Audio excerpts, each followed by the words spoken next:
Recorded Books presents an unabridged recording of Freddy the Politician by Walter R. Brooks, narrated by John McDonough.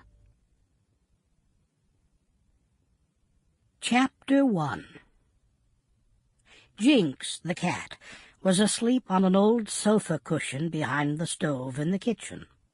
Jinx was very fond of the sofa cushion.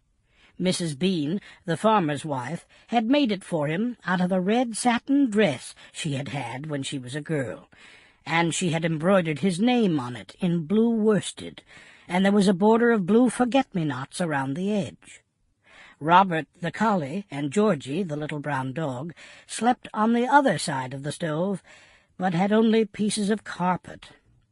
And the 4 mice, Eek and Quick and Eenie and Cousin Augustus, who sometimes came into the kitchen to sleep in cold weather, had just an old cigar-box of Mr. Bean's with some rags in it.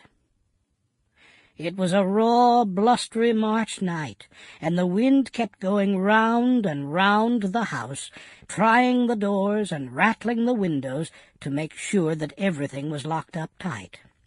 It would rush away across the fields, and everything would be quiet for a while.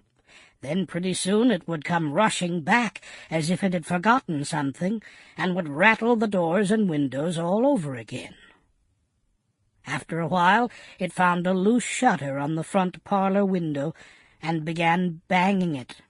It banged it and shook it and rattled it, and tried to pull it off the hinges.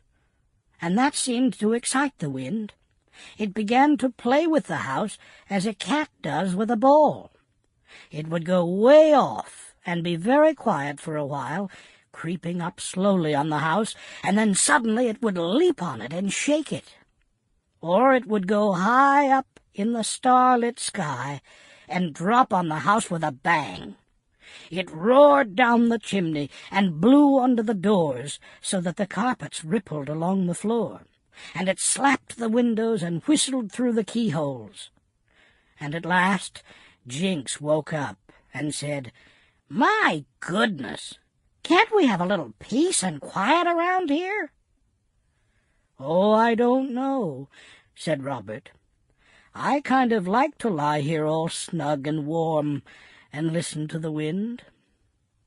"There's always too much noise around here," said Jinx. "If it isn't one thing, it's another.